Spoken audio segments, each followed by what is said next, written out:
esteemed guests and conference participants. On behalf of the Foundation of the International Taxation Mumbai and the International Bureau of Fiscal Documentation, I would like to extend a very warm welcome to each and every one of you present here. This is the ITC Maratha Sheraton, and it's lovely seeing you people.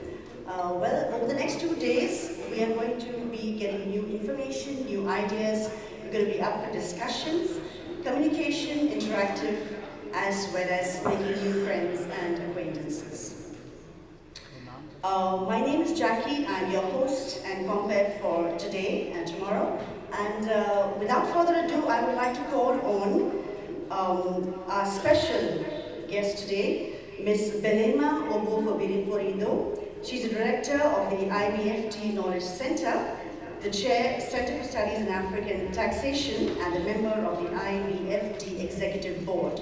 I would also like to call on Mr. Mukesh Bhutani, who is the managing partner and the member of the FIT Board of Trustees.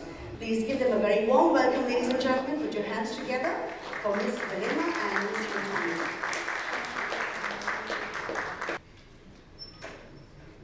Thank you, Jackie. The Honorable Justice A.K. Sikri, friends and partners of FIT and IBFT, distinguished delegates. On behalf of IBFT, it is my pleasure to welcome you to our Silver Jubilee event. It is, of course, our first physical event since 2019, and we are glad to have this opportunity to reunite with you and to revive our long-standing conference. I would like to say a special word of thanks to our sponsors, supporting organizations, and our speakers. Many have come from far away to be with us today. I would also like to say a special word of welcome to the members of the IBFT Board of Trustees who are with us today, Ms. Rebecca Roos and Mr. Virendra Singh. Another esteemed trustee familiar to this room is Mr. Poros Kaka. He is unable to be here with us in person. However, he has said words of welcome, which will be relayed later. So now, a few words about this conference. As some of you will know, since 2016, IBFT has been in partnership with FIT in organizing this conference. Our partnership is a natural one, as both organizations share a joint mission. This is the mission to spread knowledge of international tax to all who seek it. We are happy to partner together to deliver this event. Over the next 2 days, we have a rich program covering issues of policy, practice, and administration. We begin today with an overview of international tax developments, always with an eye on the relevance for India. Following on from this overview, our sessions will lead us into specific topics, again with a focus on practice, policy, and administration. The topics include the global minimum tax, transfer pricing, tax treaty issues, emerging technologies, the new global tax landscape, and recent developments in Indian taxation. All of these will be covered by an authoritative group of speakers, carefully selected from all over the world. We look forward to an insightful and inspiring time. Stepping back slightly from the technical ins and outs of tax law and policy, as you all know, over the last few years, international tax policy making has been the subject of much debate. At the center of it all, there's been a simple question. What is the future of global tax policy making, and where do we go from here? It is clear that despite its notable achievements, there remain challenges with the current system. There are, of course, varying perspectives, and for developing countries, there are additional concerns. We are therefore delighted to have with us 2 keynote speakers from the UN and also from the OECD. Mr. Michael Leonard from the UN and Dr. Akim Pros from the OECD. We are grateful to the UN and to the OECD for their long-standing support for this conference, and we look forward to even closer collaboration. I have spoken now of the next 2 days, but I would like to say something also about the past 28 years. This conference would have celebrated its Silver Jubilee in 2020, but thanks to COVID, that did not happen. And now, 3 years later, we finally have the opportunity. It is therefore a good time to look back to the beginning of things. Indeed, it is thanks to the vision of one man that this notable conference was born. And again, it is thanks to his foresight and dedication that it has grown in size and stature to what it is today. There will be a moment later today to pay tribute to Professor Rohatgi, but kindly permit me here, on behalf of IBFD, to place on record our thanks to Roy for all the years of collaboration, support, and true friendship. We are also grateful to FIT for carrying on this precious work of service to the Indian tax community. And we are thankful to have been entrusted to come alongside FIT as a partner in service. We look forward to many more years of service to India. Thank you.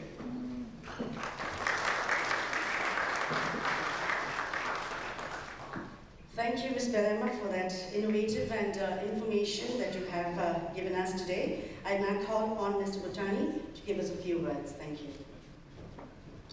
Good morning, Honorable Justice Sikri, distinguished delegates, speakers, friends.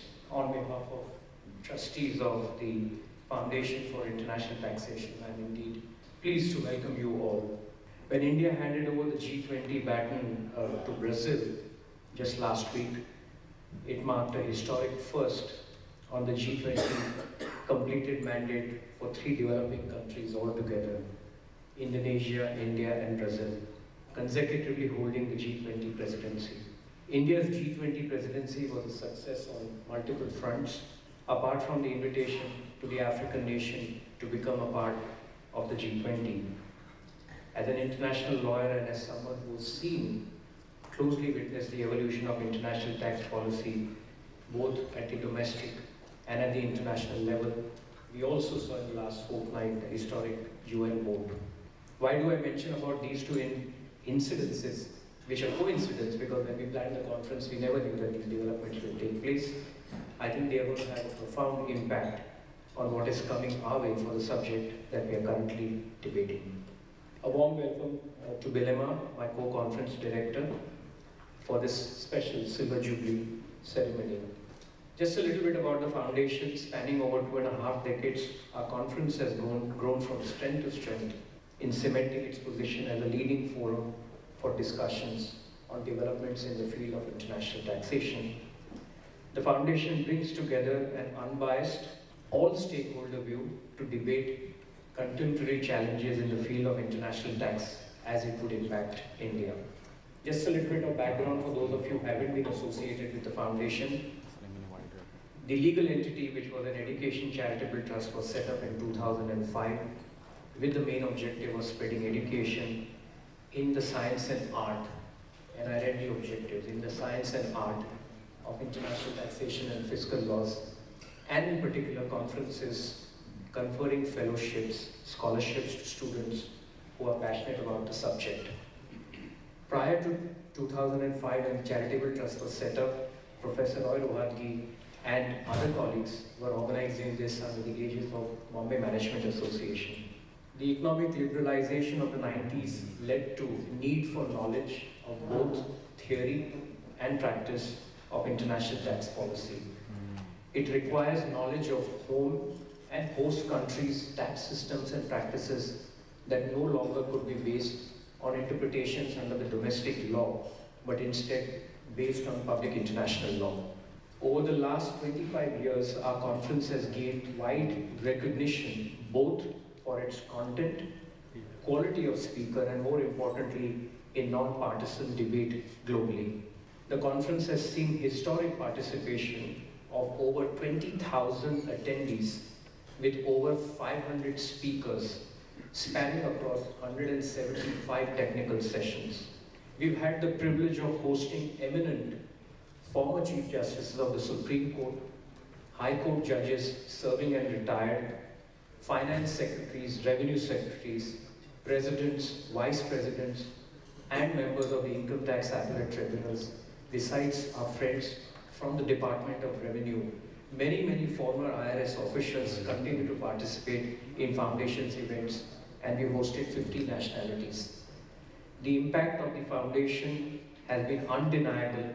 It stands out as a watershed in the first part of December insofar as international tax agenda is concerned. I recall our December 2019 event and the planning for the 25th anniversary, which Roy wanted us to start immediately. However, we know what happened in 2020. The pandemic prevented us from adhering to our normal schedule, so we had two virtual events, but we also wanted to defer our 25th anniversary event, which is what we are hosting this year. This year we'll be hosting 20 foreign speakers from around 12 countries. Our estimated delegate strength this year continues as planned, which is physical and in virtual mode, 300 to 350 guests, including the online registrations that happen on the day of the conference. 2023 also marks our 4th year, as Bilima correctly pointed out, of our relationship with IBFT. Set up as a charity, the IBFT is also the largest institution of its kind in the world of international taxation. I'm again pleased to welcome my colleague Bilima, whose resume was read out. It was insightful to listen to her talking at length about the niche work done by the IBFT. I'd also like to mention a special mention about Martin Goldschmidt, the CEO of IBFT, for his assistance and making the joint effort possible when TP and I met him in Berlin in 2021 alongside the E4 Congress. The preparation for the 2023 event commenced last September when my trustee TP and I met with Bilima and her team in Berlin. We are indeed honored today to have amongst us Justice A.K. Sikri as a keynote speaker. Justice Sikri is amongst the most revered league of Supreme Court judges who's become a pivotal personality whilst presiding for over a decade in the jurisdiction of New Delhi High Court, and I had the privilege to appear in his court on many occasions. He has spent several landmark judgments in the field of tax and international tax in particular. In September 12, he was elevated as the Chief Justice of the Punjab and Haryana High Court, and in April 2013, he was appointed as a judge of the Supreme Court. He has authored over 4,700 reported judgments in different fields of law. His judgments, whilst as the High Court, and I had the privilege, and later as a judge of the Supreme Court, leave behind an undeniable legacy and layered jurisprudence. He's currently the International Judge of Singapore International Commercial Court, Chairperson of the Committee for Formulating an Action Plan for Online Dispute Resolution under Niti Aayog, Government of India appointed by the Prime Minister, Chairperson of the Oversight Committee and High-Powered Committee of Char Dham Project appointed by the Supreme Court of India. Equally, I am also delighted to welcome our other VIP speakers. Let me start with Michael Leonard. He's from the Department of Economic and Social Justice, United Nations, our distinguished luncheon speaker for today, which Bilima will introduce. Mr. Leonard is the Chief of the International Cooperative Section in the UN Financing for Sustainable Development and is also Secretary of the UN Tax Committee. I'm also delighted to welcome Dr. Akim Pross, our esteemed luncheon speaker for tomorrow. He's also going to be intervening in sessions, technical sessions, particularly on global minimum tax and the future of emerging technologies. Dr. Pross is a Deputy Director with OECD's Center for Tax Policy and Administration. In his role, he has overall responsibility for several key outputs, including the OECD's work to address the tax challenges arising from digitalization of the economy, BEPS action, and work on tax administration and tax certainty in countering tax crimes. Our conference theme for 2023, Reshaping the International Architecture in an Era of Multilateralism, Innovative and Transformative Redesign of International Tax Architecture to Address Tax Challenges, evolved as a result of debate that we had with our Scientific Technical Committee. It deals with a host of issues, and since the conference in India, allocation of taxing rights is critical, with increased representation going beyond OECD, UN, to the global south in matters relating to digital economies. It has been the most dominant focus of the tax agenda pursued by the UN, the OECD and the G20 for better part of the last decade. the fundamental rules for allocation of taxing rights between countries, framed in 1920s by the League of Nations, has been rendered ineffective, leading to landmark 2013 political mandate for the OECD G20-led BAPS action point. Our efforts at the Foundation concentrated also focus on reviewing the current position of the two global megatrends. One, an evolving multifaceted mechanism of tax governance and developments surrounding the inclusive framework, and two, the two-pillar solution. The resultant shift in the global power dynamics, challenges of digitalization, and entrance of tax avoidance into the political zeitgeist alongside the debate in other multilateral forums such as the UN have become important. The international tax architecture has been visiting a monumental transformation in the past 2 decades since BEPS, and in the past 2 years since BEPS 2.0. As an Indian, it fills me with a sense of pride to state that India's G20 presidency did play a pivotal role in galvanizing the inclusive framework efforts towards achieving a fair, sustainable, and modern international tax system, as stated by none other than our Prime Minister, Mr. Modi, and seconded by his cabinet colleague, Finance Minister Nirmala Sitharaman. Our conference continues in its tradition to encourage more participation from the Revenue and the Tax Administration, both as a platform for dialogue as well as to foster better communication relationship between the tax advisors and the tax administration. At our conference this year, we shall have 5 revered and extremely well-spoken officials from the government to offer their insights virtually on every panel on the progress made from the revenue standpoint, but more importantly, in working on relationships with the taxpayers who pay legitimate due of taxes in this country. We welcome them all and request for their participation actively, but most of you know that they speak mostly in their personal capacity, so that's a disclaimer I just wanted to add. Tax advisors and tax administration both need thorough understanding of the tax rules and practices in both home and host states on cross-border transactions to determine how the tax revenues should be allocated and avoid the pitfalls of double taxation and offer certainty to the taxpayer. In my view, international tax policy dealing largely with the allocation of taxing rights among different countries, and it should not be interstate between taxpayers, because as far as the taxpayer is concerned, they pay their fair share of taxes, and it's for the nations to figure out how they want to allocate the taxes between themselves. Equally, each state rightfully tries to protect its own fair share of global taxing rights. These differences lead to disputes without a global court to deal with them, but only with tax treaties and local courts to guide them. We are stoked to have presence from the UN and the OECD, and perhaps the Foundation is the only platform that brings them all together, along with the Indian revenue, and look forward to intense sessions of brainstorming, which in turn shall help us understand the aspirations as well of Global South and facilitate an effective dialogue going ahead. Turning to the content of our 2023 conference, we have 40 speakers from India and overseas, of which most shall give presentation on impact of multilateralism in shaping the tax architecture, with emphasis on Pillar 1, Pillar 2.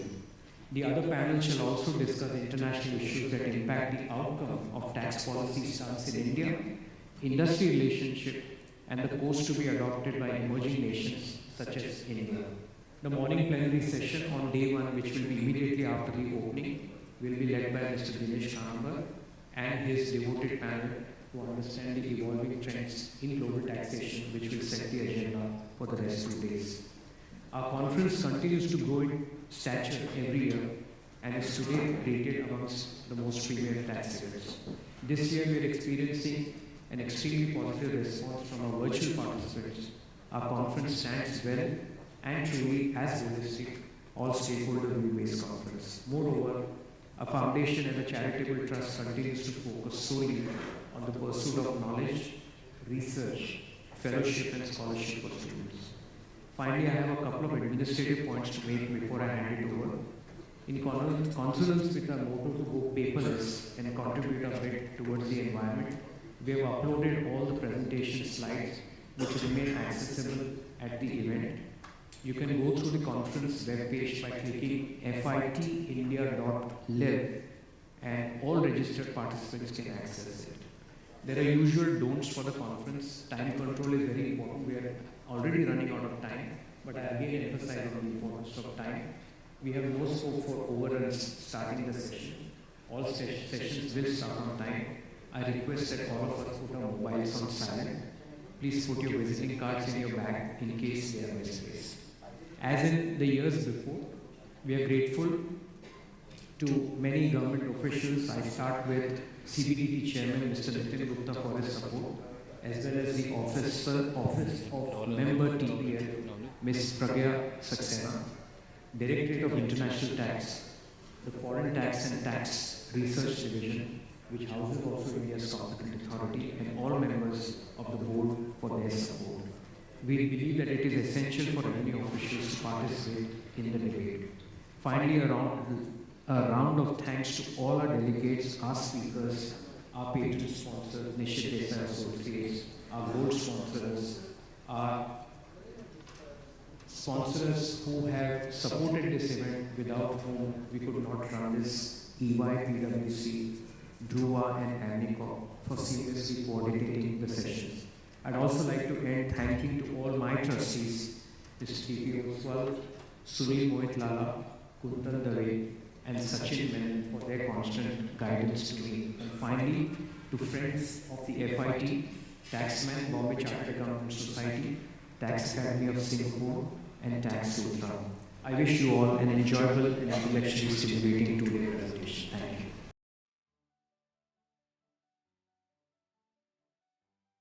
Thank you very much, Mr. Bhattani, for that informative speech right there. We would now have the commemoration of Professor Rohatgi. I'd also like to call on Mr. T.P. Oswal to the stage, please. Mr. Oswal is the founder of T.P. Oswal and Associates LLP. Mr. Bhattani, we would like to commemorate Professor Rohatgi. Thank you.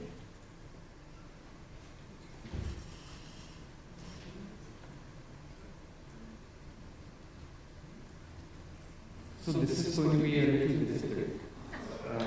Normally you start by saying it's a privilege and honor, but I will just break away from the convention. Because I have a very special relationship with the person who gave me my first and my last job. I just was thinking, and I was actually very nervous to start, how do you actually really commemorate? I never had that privilege first time. So let me start off with the words of Mahatma Gandhi. He said a sign of a good leader is not how many followers you have, but how many leaders you create. So I think Roy, in my view, is a living embodiment of this philosophy.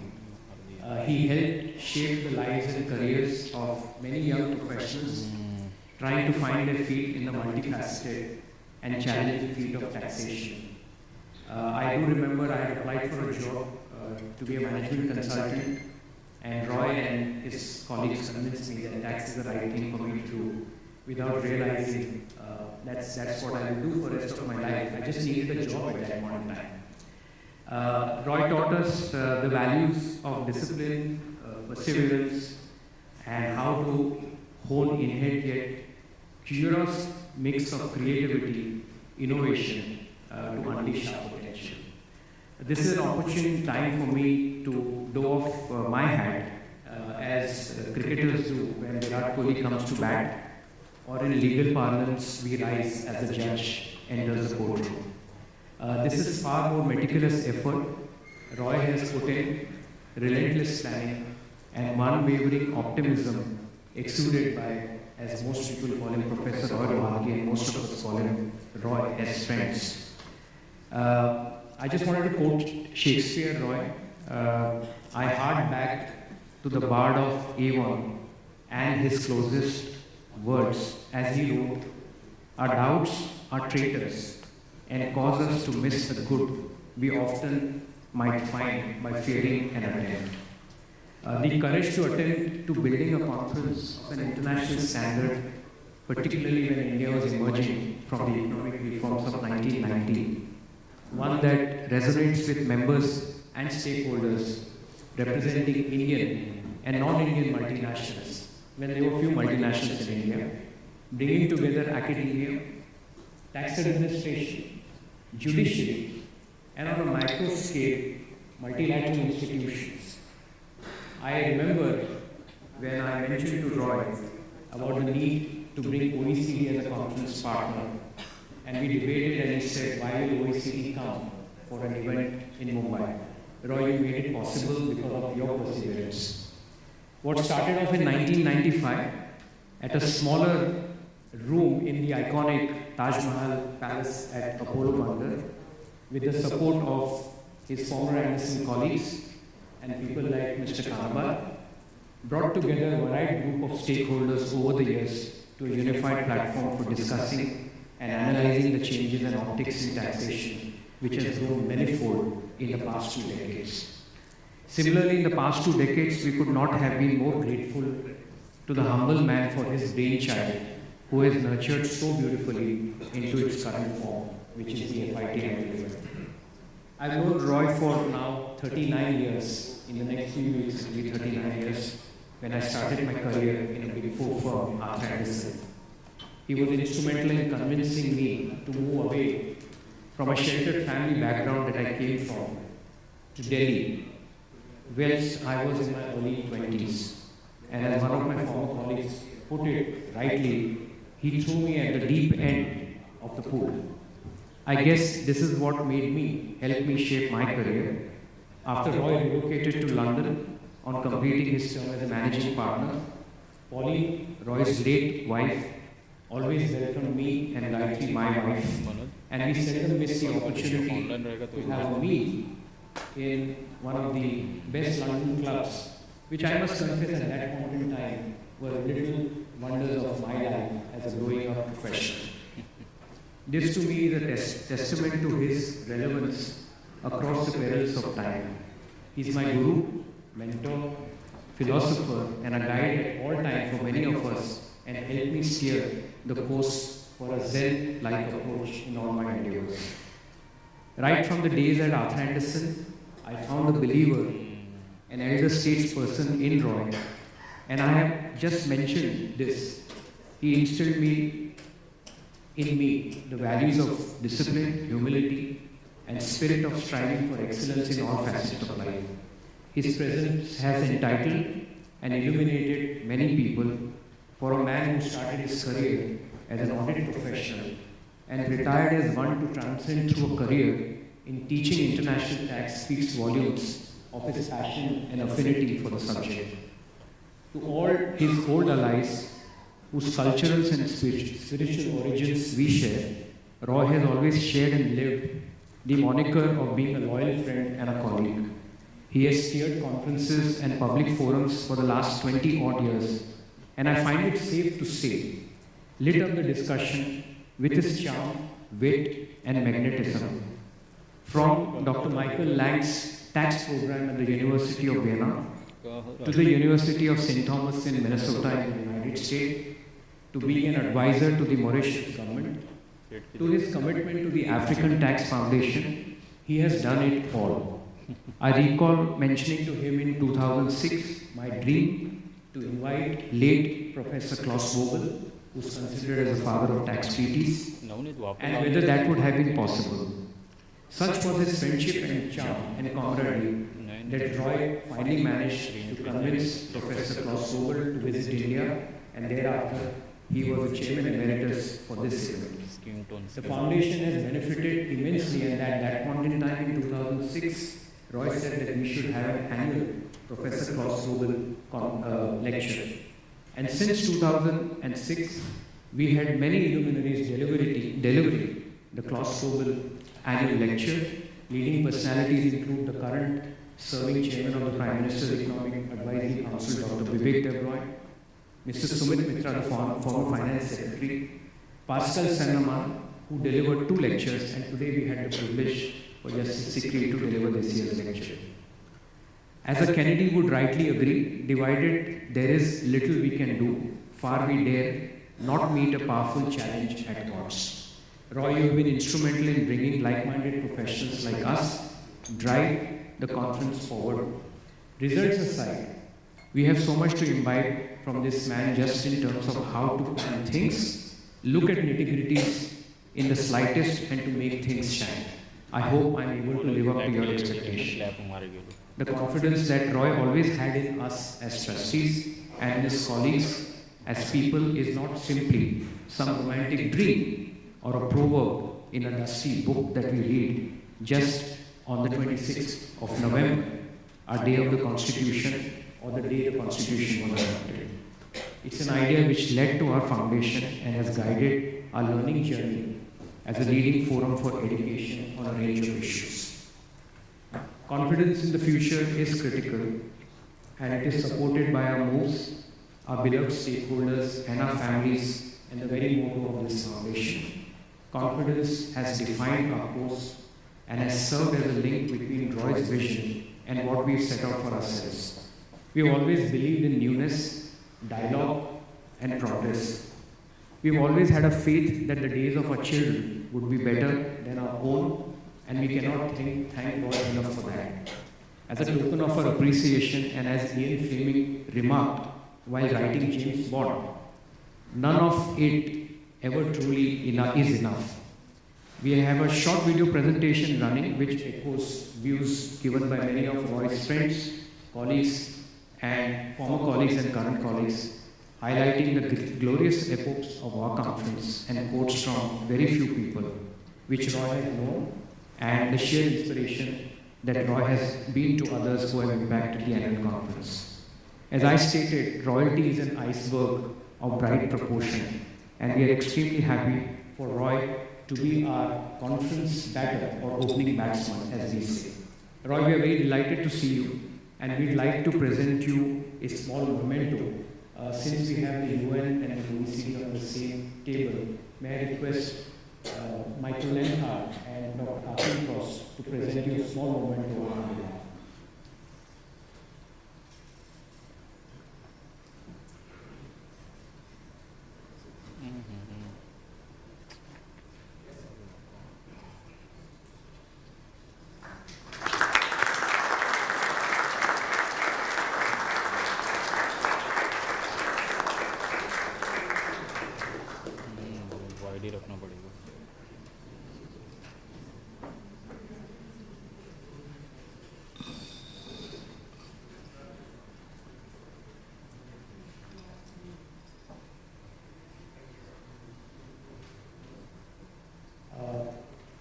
Akin and Michael, do you have to say a few words?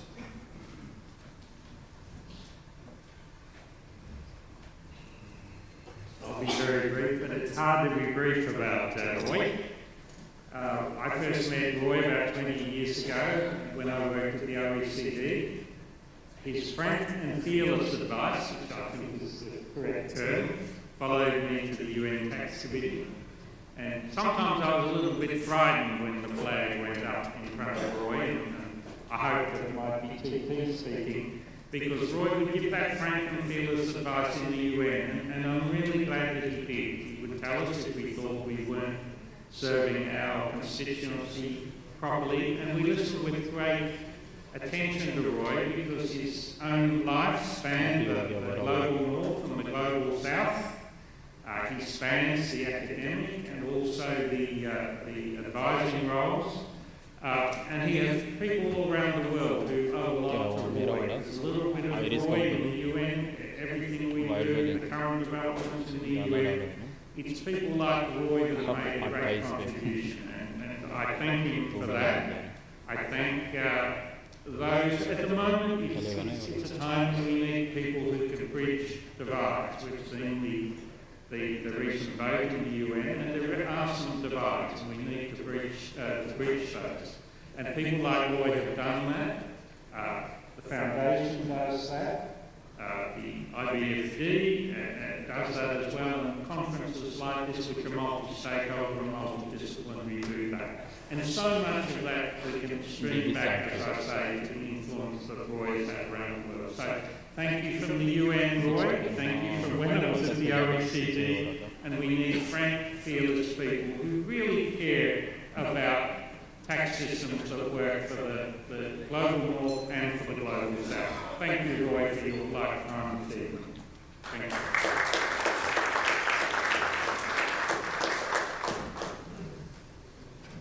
And also for me, exceptionally, I will also be brief. Although it's never brief, but I will be brief.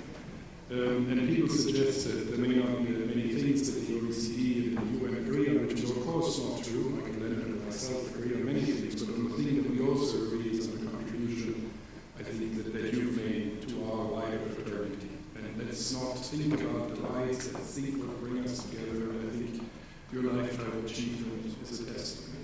And it's also an inspiration, and Mukesh, as you were telling your story about a young man, I was also a young man many years ago, and my father was Professor Vogel, in fact, which also connects us all the way, and he was just as much an inspiration. You also brought him here, you brought Pascal here, you bring me here, and I'm sure we also bring the director here. So the journey continues, and I think you bring out the best that I think we should all cherish, wherever we are, and whatever we think, in terms of having a critical mind, in terms of having intellectual honesty, in terms of not just talking to ourselves, but talking to different people to challenge us perpetually as we think, but at the same time also to be practical, I think, and not just abstract and theoretical, but to ask questions and always continue on the quest to keep our understanding.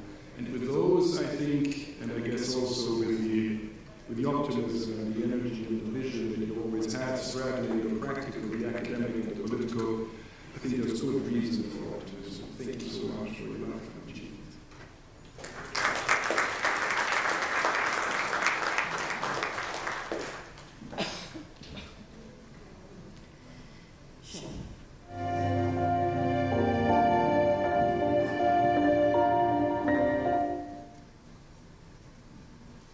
Dear Mr. Rohatgi, popularly known as Professor Rohatgi, he started this international tax conferences in 1995 under the aegis of Bombay Management Association. But there were some frictions, so finally he decided to stop these conferences totally in 2005. When he stopped, decided we had meeting together. I used to attend all the human conferences. Dinesh Kanaka was a major supporter. And when he came to me, he said, I am not going to continue anymore because BMA is not fair. I said, don't do that. Let's set up our own foundation. And he said, but who will manage? I said, don't worry, everything will get managed. So I set up the foundation. We had applied for the name International Tax Foundation. The Charity Commissioner rejected that because he said we can't have prefix as international. I then gave the presentation of Roy's book, International Taxation, to him. He said, oh, this is the subject, but I know, but our guidelines doesn't permit. So why don't you interpolate your name and put the international somewhere else? I said, okay, sir, Foundation for International Taxation. So that is how we became fit. And when I conveyed it to Roy, he said, this is fantastic. We are now fit. And he has been fit for since then. 2006 onward, our journey started in FIT conference. And we never realized that we will complete 25 years or so. 2020 was our 25th year, but because of COVID, now we are doing it. But despite the fact that COVID was there, we continued our virtual conferences, and believe me, we had highest number of delegates registered or attended our virtual congress, which is more than 1,200. And we did it free, totally. Without any, that conference was immediately after IFA Congress, and therefore we were surprised, we were shocked whether we get the attendance or not, and that was a fabulous achievement. Well, he has number of contributions, number of achievements in his life. He started attending UN committee meetings. He dragged me along with him, so I went to UN meetings along with him. The sole person raising the issue on marketplace to have revenue share. The source and residence rule doesn't work well, and he said marketplace also should have a revenue, appropriate share of revenue, and that voice both of us supported, and ultimately you find now this in the OECD work or G20's work. Then we went together to Vienna University for teaching. We have been continuously going, except last year he decided to, 2 years before he decided to quit, and me and Mukesh both are carrying on his legacy of teaching international taxation in Vienna University. Now you can see the conference is his sole motto of attending Fiscal Association, International Fiscal Association's annual event, the UN event, and all other international tax events was only to get best speakers for this conference. And he would tap the proper and appropriate person to get a right speaker for this conference, and they will be invited. And that is how we have been very successful, and we have best of the speakers coming to the conference. And I wish my other trustees also to do the same endeavor and complete it in the future also. I wish Roy long life and healthy life. Thank you very much. All the Thank you so much. Professor Roy, thank you for all that you've done for everyone and for giving such a fantastic legacy to the world.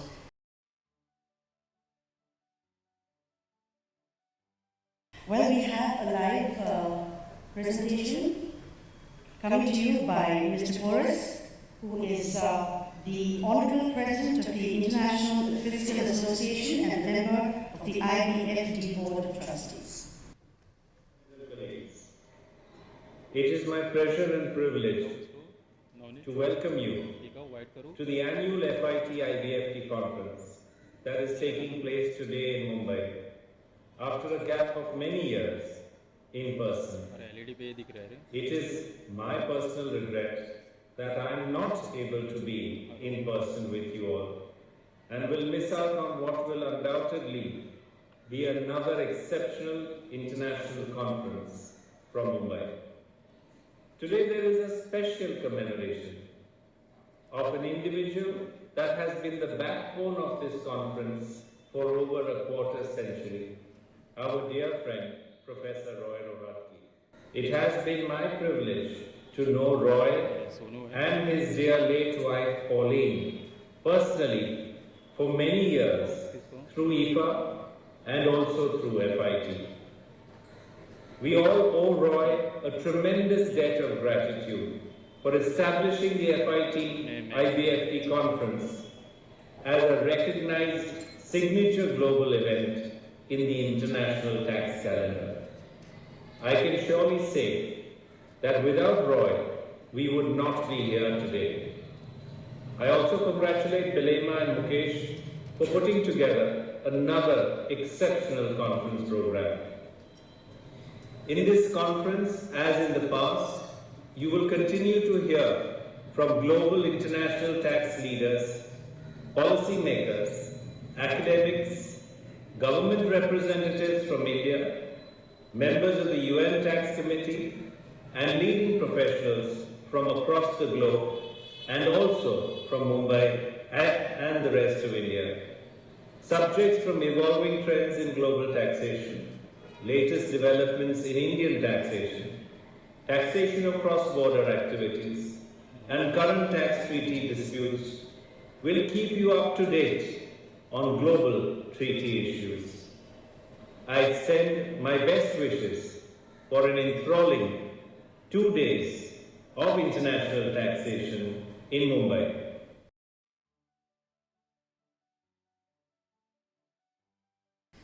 Well, there's one more thank you message, and this is from Mr. Nishit Desai, who was unable to make it to the conference today, ladies and gentlemen, but he has sent us a message, and I'd like to read it out to you.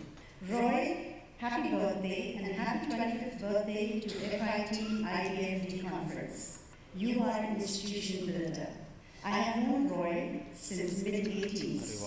Many of you may not know, but after retiring from Arthur Anderson, he served as a mentor to our firm for almost 7 years.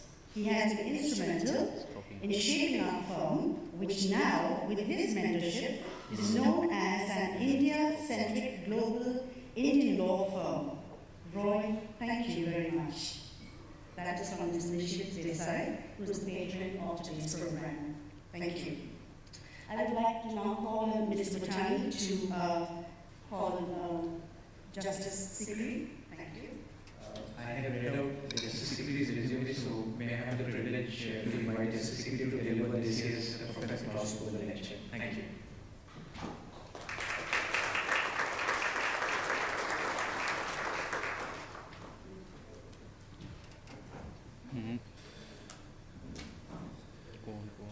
Good morning to all who are present here and others who are watching this very prestigious conference online. Mrs. Belima, Mr. Mukesh, Mr. Michael, and as I have now come to know much more about you, Professor Rohatgi, because I had heard about you, just as I had also known about your books.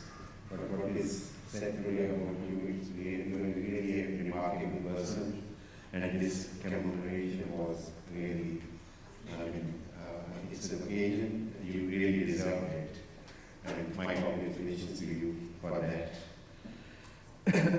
Actually, last evening, over dinner, I had asked Mr. Rohatgi that he give me 35 to 40 minutes. That is how I have structured my this address today. But what I feel is that if we go strictly by timelines, since we started almost 25 minutes late, there are only 20 minutes left. So I will try to compress my address, but at the same time, may overstep by 5 to 10 minutes insofar as timelines are concerned. I may not be able to meet it and finish it by 10:30. So pardon me for that, and I am saying that at the beginning itself. The theme of the conference is really very interesting, and much is said about that. When we were discussing about this, what I should speak in my opening remarks or in my keynote address, and to the persons, all who are here and those who are attending otherwise online, who are all experts in taxation. They know much more than me insofar as this subject of international taxation and various analyses are concerned.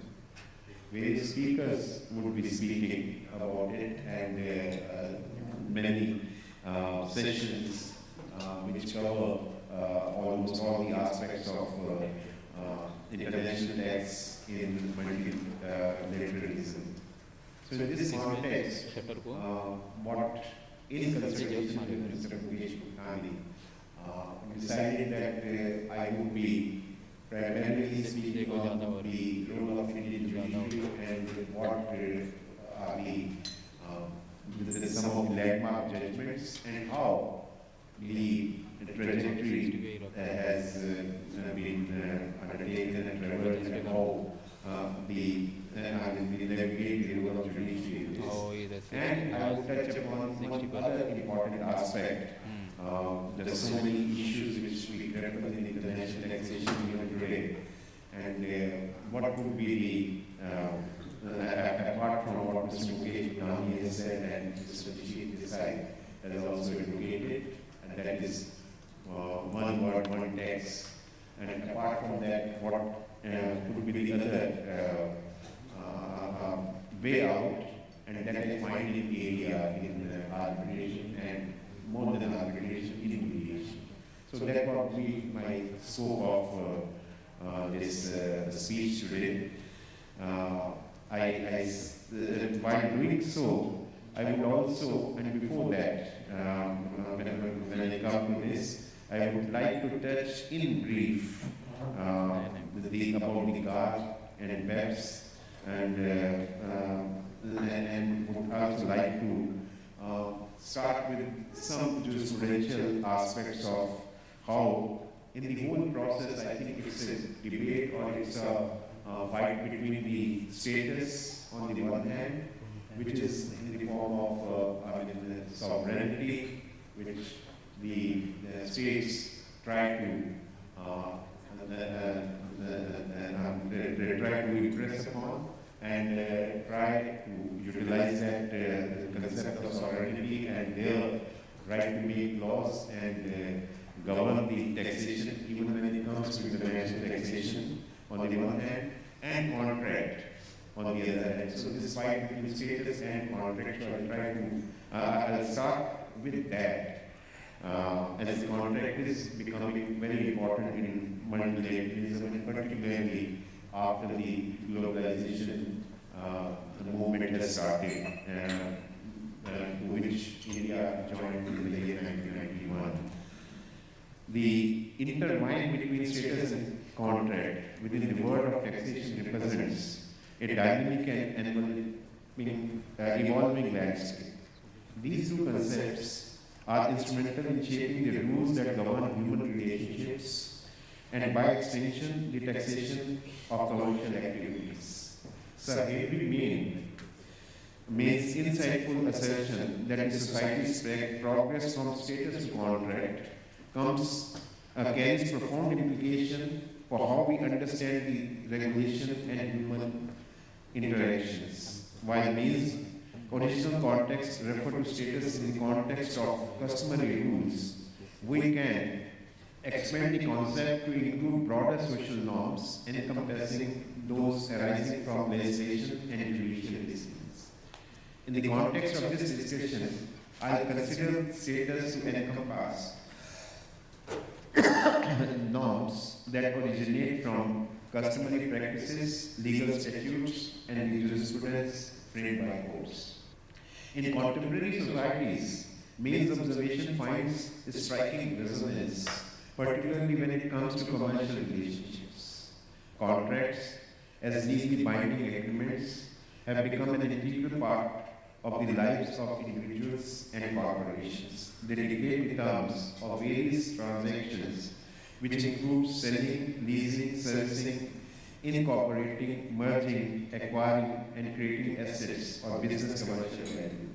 These contracts operate within the framework of an integrated legal system and profoundly influences the tax consequences associated with these commercial activities. Contracts in their married forms allow parties to structure their commercial relationships and thereby shape the tax implication of their business endeavors. Importantly, these agreements can even determine the very tax unit under which the parties operate. Furthermore, contracts play a significant role in determining the geographical location of business activities, categorizing them as onshore or offshore. Contracts also affect tax consequences by regulating how individuals and entities relate to one another in terms of corporate or non-corporate personnel, wealth creation, distinguishing between income and capital, timing and pricing. Traditionally, legal systems have played a strong emphasis on contracts in determining tax consequences. While there has been shifts in considering the overall commercial effect of the various contracts that various businesses entities enter into as a matter of procedure, the sanctity and significance of contracts have remained intact. Even with these more holistic approaches, the importance of contracts in shaping tax outcomes has not diminished. Conversely, status gains prominence when the tax law prescribes specific legal consequence, regardless of the contractual relationships between parties. Extremes in the contracts versus status spectrum can present challenges for a country's tax policy. And overemphasis of contracts can facilitate harmful tax avoidance and may even limit the government's ability to regulate economic behavior through tax policy. On the other hand, a strong emphasis on status can stifle economic activity and discourage entrepreneurship, potentially hindering economic growth and innovation. In the context of cross-border transactions, the dominance of status over contracts may lead to a situation where a state claims jurisdiction over activities that may lack a genuine economic connection to that state. This intrinsic interplay between the status and contract in taxation reflects the ever-evolving nature of tax policy and its ability to adapt to the complex realities of the modern business world. As we navigate this complex landscape, it is essential to strike a balance that promotes fairness, economic growth, and effective regulation while preserving the sanctity of contracts as a cornerstone of commercial relationship. As far as the Indian tax architecture is concerned, past few years have seen several developments in this behalf. And I think that remains,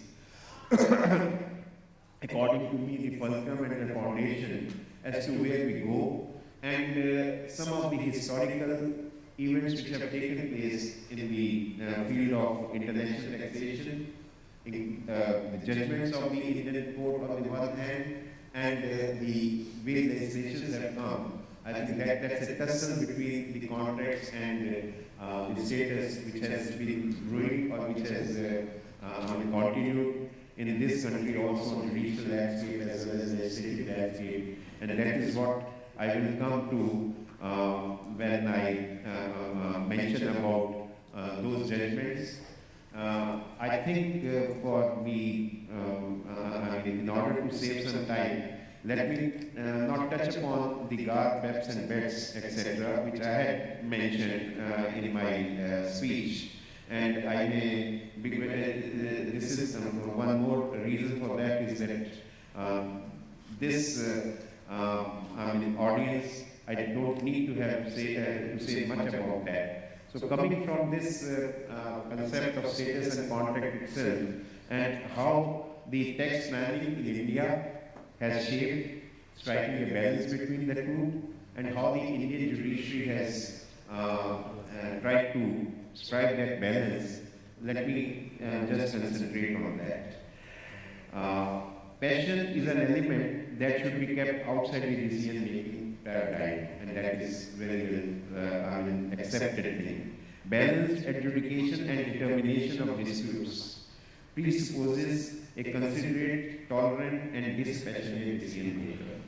Intrinsically woven with elements of judicial training, matter expertise, and vision, decision making is an onerous responsibility which must be diligently attended and is based upon meticulous evaluation of the rival states.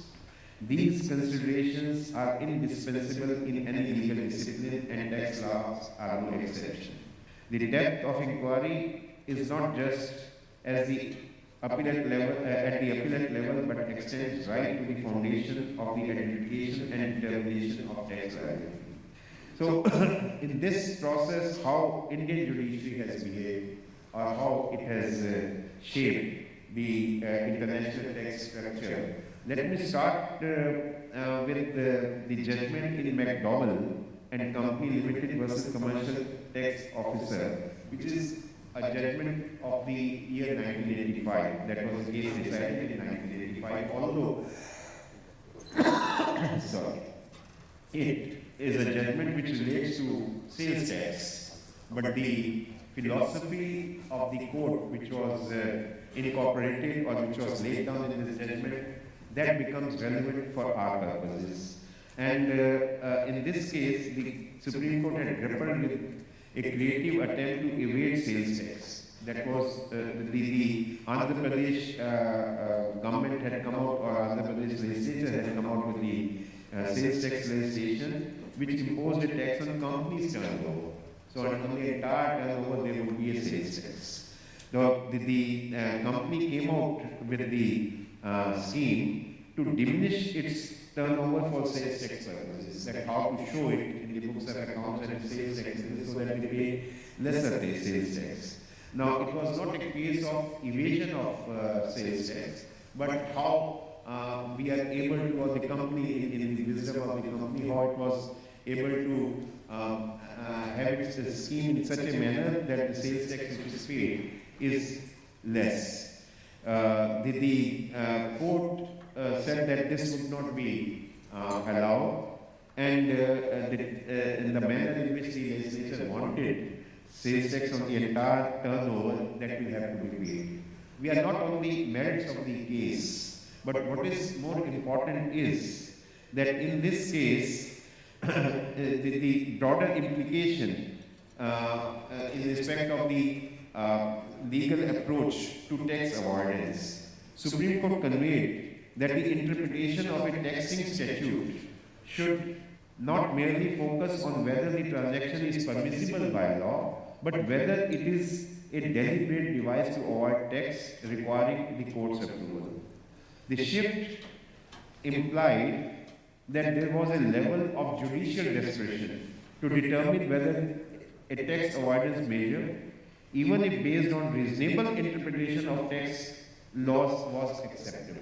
It created some ripples and some criticism also at that time that no business enterprise is in a position to shape its tax policies or the manner the tax is to be paid, because everything which is done is subject to judicial scrutiny, and the courts may invalidate the contractual provision and say that it amounts to evasion of tax. But thereafter another judgment came where the court totally digressed from what was said in McDowell, and that is a judgment, very famous judgment of the Supreme Court in 2004 in Union of India versus Azadi Bachao Andolon.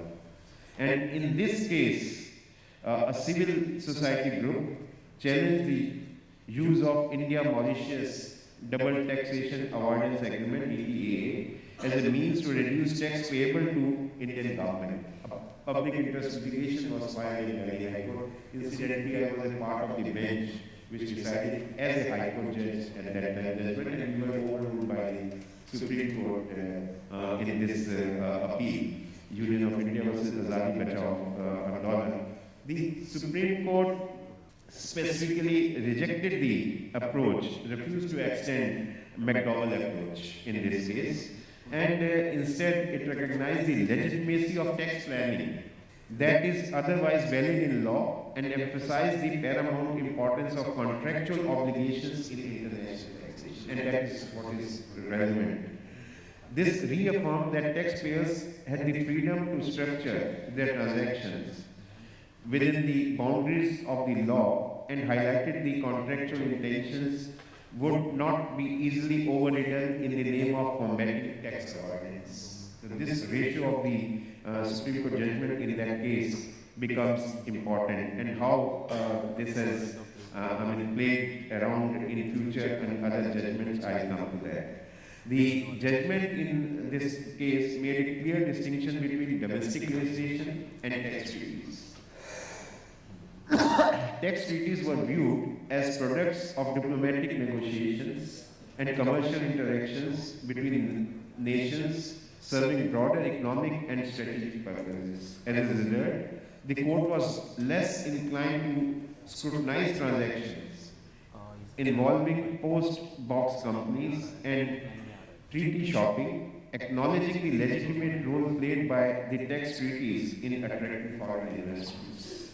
In this context, the court underscored that a transaction should not be invalidated merely on the ground of tax avoidance motive. It maintained that overall economic context, as well as the contractual intentions of the parties involved, should guide the interpretation of the treaty firmly established the supremacy of contracts in international taxation and alleviated concerns among taxpayers and advisors regarding judicial intervention that might disregard the core principles of contractual agreements.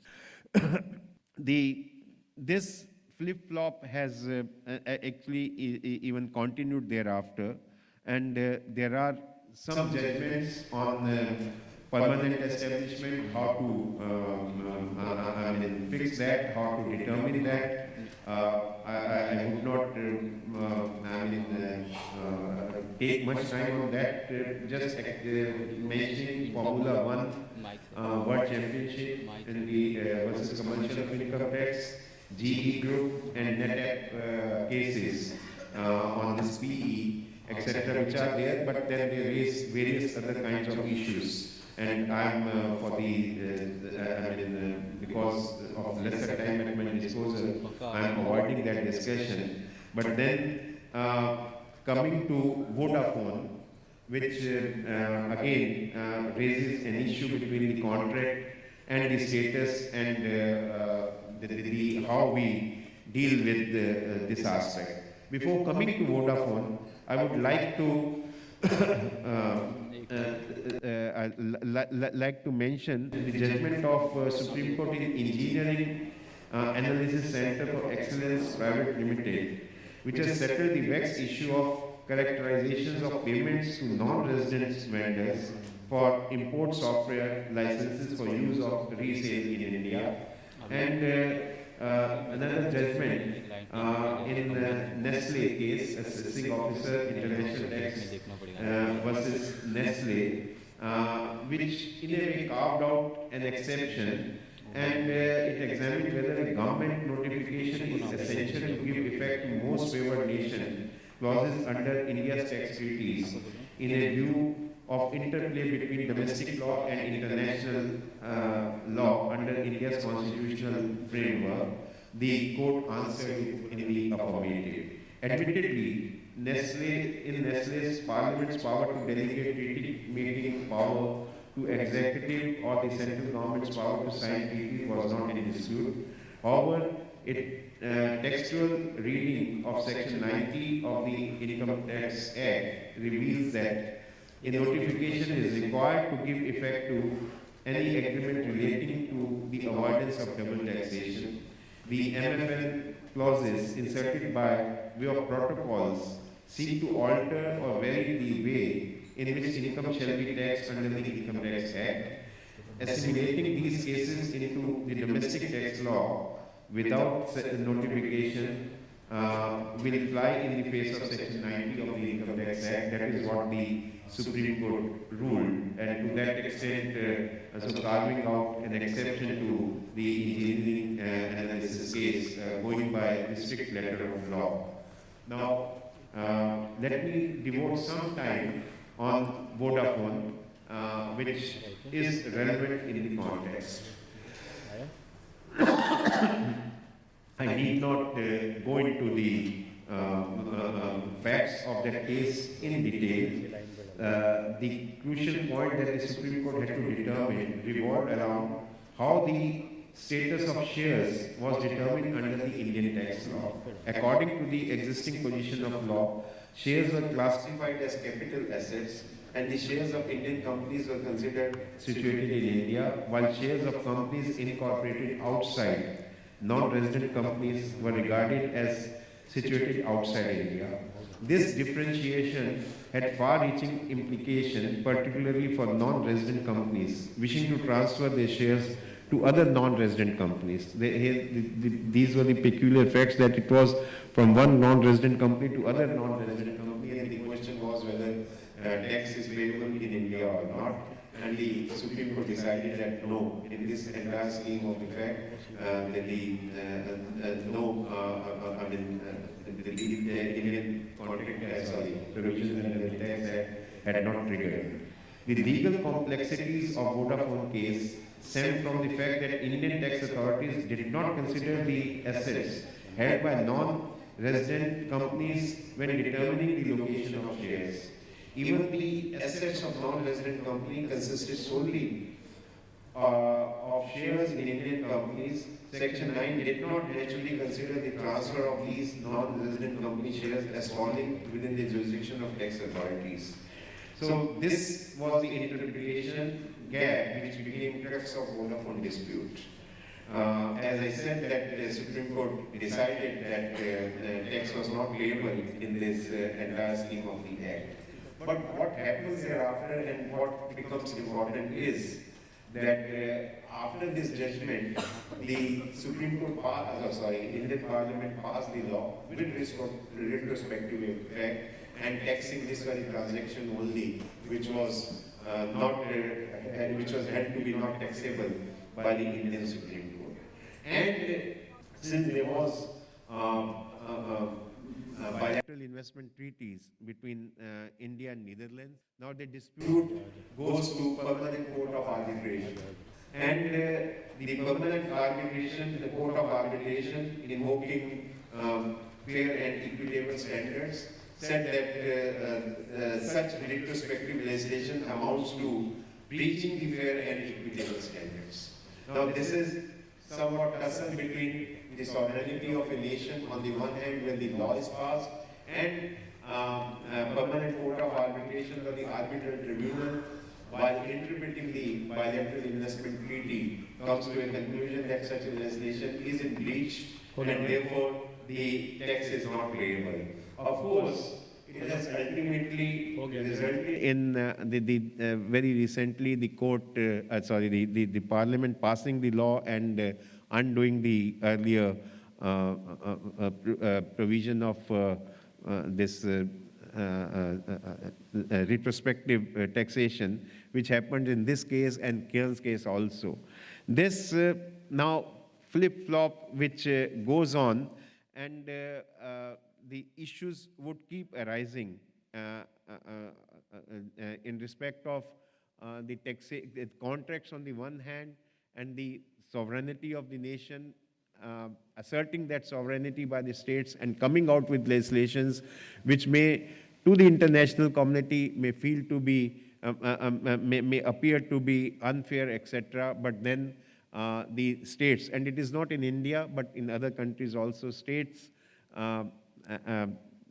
asserting their right to even tax a particular transaction on retrospective basis. Now, and it has happened in the matter which I have said in these cases. It has happened in when it comes to permanent establishment and many other issues which are here to this effect. So therefore, in a matter like this, as Mr. Bhutani said in his opening remarks, and as I said last evening only, when we were having dinner, Mr. Nishit Desai, who was sitting with us, mentioned that he has come out with this theory of, or rather propagated this idea of one word, one tax. Let there be the multinationals or these companies who have to pay tax, let them pay tax. It may be in one escrow account, and it is left to the states to decide as to how it has to be apportioned among them. Why business should be dragged into the litigation in various countries about the taxation and keep on struggling with it without knowing what kind of regime would be in one country and what kind of regime would be in other country. This makes sense. Yes, this is now the global south idea from what global north has up to now has led the way. And let us see whether the global south, or I think this was to some extent not greatly but advocated or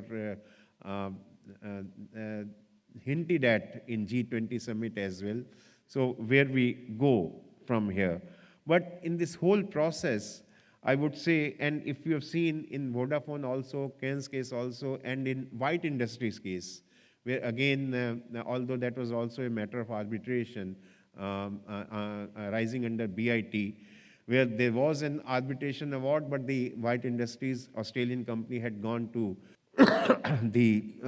this permanent court of arbitration again, invoking international investment treaty while the award in their favor was still pending in Indian court, and because it was challenged by the public sector undertaking against whom the award was passed.